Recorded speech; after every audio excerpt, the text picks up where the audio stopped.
বলছি যে উনার এই 50 বছরের শাসন আমলে পৃথিবীর শ্রেষ্ঠ কিছু চিকিৎসা বিজ্ঞানী, পৃথিবীর শ্রেষ্ঠ কিছু জ্যোতির্বিদ্যা পারদর্শী মানুষেরা, গণিত বিদ্যার পারদর্শী মানুষেরা জন্মগ্রহণ করেছিল উনার এই শাসন আমলে। তাদের মধ্যে যেমন আমি যদি বলি যে হিসাব বিজ্ঞানের ওপর সর্বপ্রথম বই এই উনার যুগেই লেখা হয়েছিল। আমি যদি বলি যে সর্বপ্রথম কাচের আবিষ্কার যিনি করেছিলেন আব্বাস ইবনে ফিরনাস, উনি এই যুগেরই মানুষ ছিলেন। আমাদেরকে আজকে বলা হয় যে উড়োজাহাজের আবিষ্কারক হচ্ছে আমেরিকার কোনো দুই সন্তান। আমেরিকার উড়োজাহাজ আবিষ্কার করার 500-600 বছর পূর্বে আব্বাস ইবনে ফিরনাস কর্ডোভার মসজিদের মিনার থেকে 5 মিনিট যাবত উড়িয়ে মানুষকে দেখিয়ে দিয়েছিলেন যে মানুষও উঠতে পারে। আর উনি তখন আবিষ্কার করেছিলেন যে মানুষ কোনো জিনিসকে যদি উড়াতে হয় তাহলে সেই জিনিসের একটা লেজ লাগবে। এই জন্য আজকাল বিমানের লেজ থাকে, বিমানের পেছন অংশ উঁচা করা থাকে।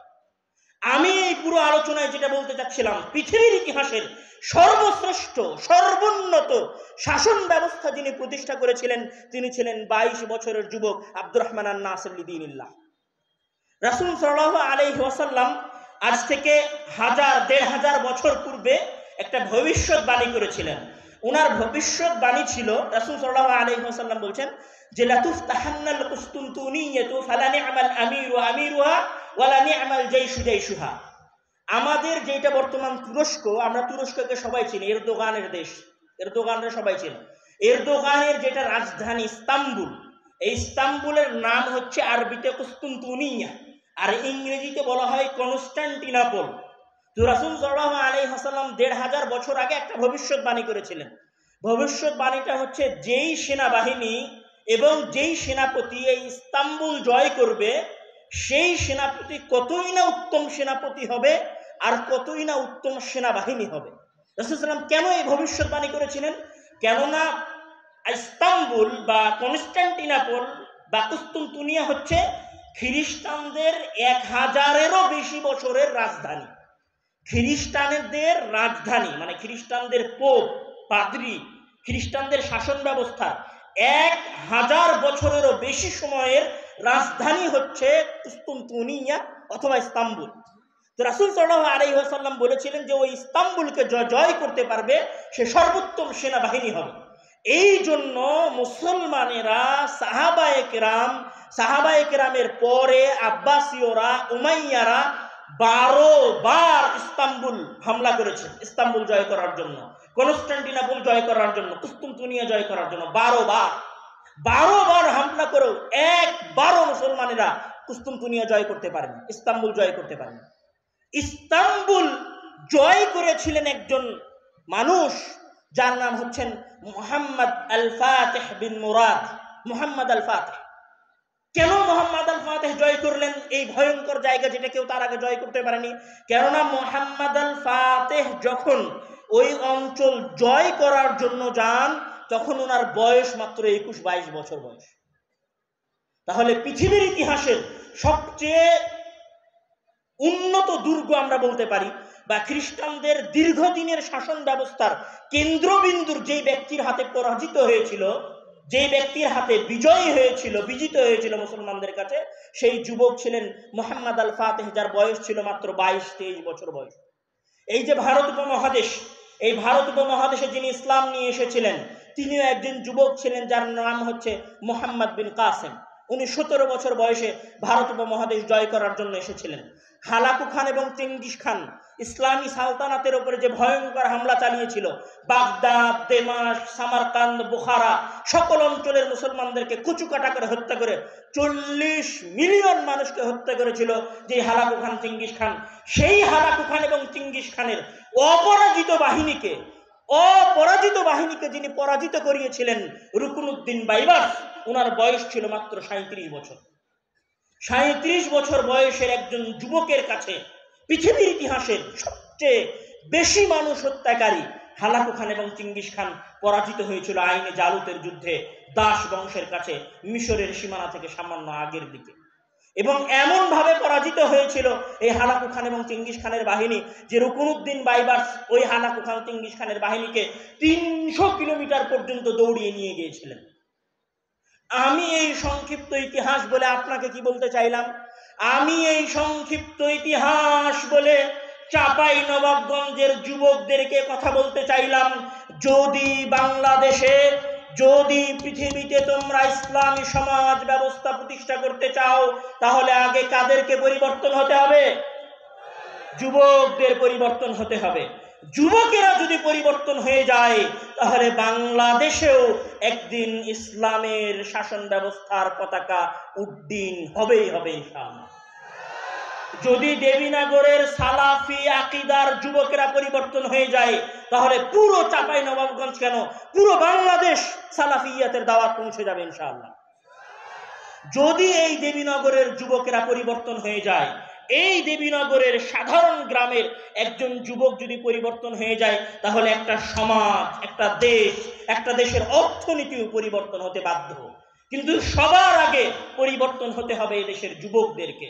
এদেশের যুবকেরা এখন পাবজি, ফ্রি ফায়ার গেম নিয়ে ব্যস্ত।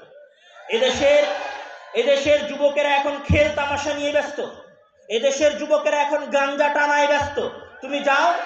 তুমি যাও তোমার এলাকার মাঠে, তুমি দেখো তোমার স্কুলের ছেলেগুলো সব এসা হয়েছে কিনা, গাঞ্জা নিয়ে চলে গেছে গমের ভুঁয়ে, গাঞ্জা নিয়ে চলে গেছে কুশলের জমিতে, ওখানে গিয়ে গাঞ্জা টানবে।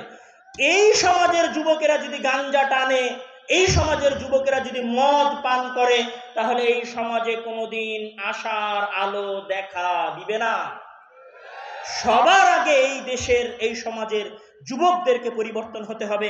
আল্লাহ তাআলা যেন চাঁপাই নবাবগঞ্জের, দেবীনগরের যুবকদেরকে পরিবর্তন করে দেয় দিনের পথে, ওই যুবকদের মতো করে দেয়, আব্দুর রহমান আন-নাসিরের মতো, আব্দুর রহমান আদ-দাখিল লিদীনিল্লাহর মতো, হারুন আর রশিদের মতো, জুবাইর ইবনে তালহার মতো, উসামা ইবনে যায়েদের মতো, যারা একটা সমাজ, একটা দেশ, একটা জাতিকে পরিবর্তন করে দিতে পারবে।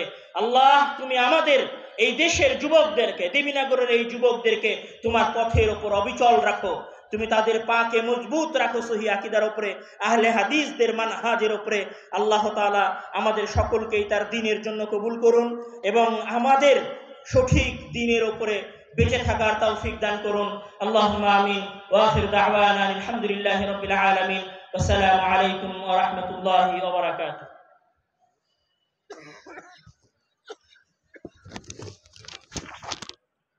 শুকরান, জাযাকাল্লাহু খায়রান, আহসান জাযা, ওয়া বারাকাল্লাহু ফীক।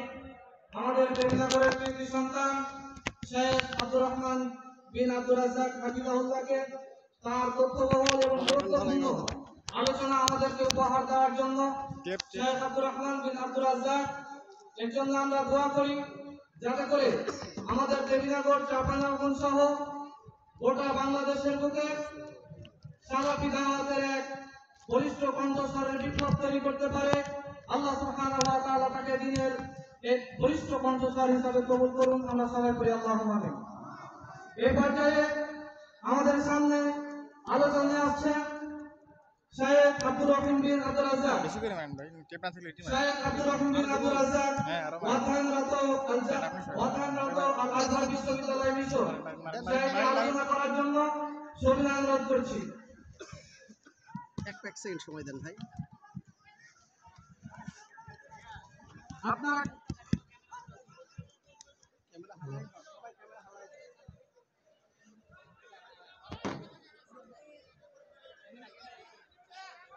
আপনারা কেউ হইহুল্লাহ করেন না, আমাদের শৃঙ্খলা মেনটেন করতে দেন। আপনারা কেউ হইহুল্লাহ করেন না। ঠিক আছে, আপনি বুঝতে পারছেন না? ঠিক আছে, ঠিক আছে, ঠিক আছে, ঠিক থাকলে থাক। ঠিক আছে, মাঝখানে বরাবর দিয়েছি।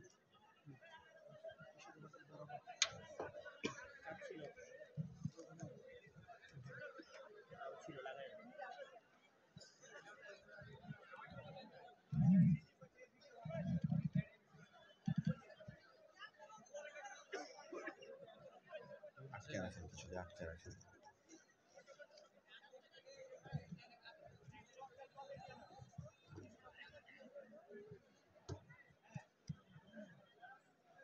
আসসালামু আলাইকুম ওয়া রাহমাতুল্লাহ। বন্ধ নাকি মাইক?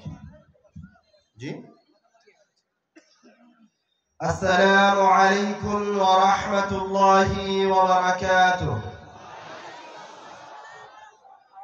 ইন্নাল হামদালিল্লাহ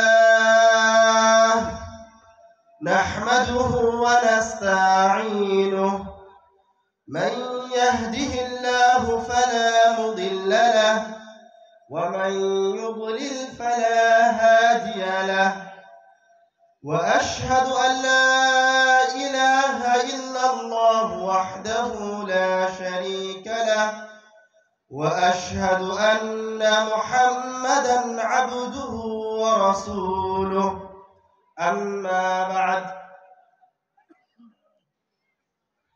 যাবতীয় প্রশংসা সেই মহান রব্বুল আলামিনের শানে নিবেদিত, যার অশেষ কৃপায় মহিমায় দয়ায় অনুগ্রহে আমরা আজকে তার বাণী ও তার রাসূলের কথা শ্রবণের তৌফিক অর্জন করেছি।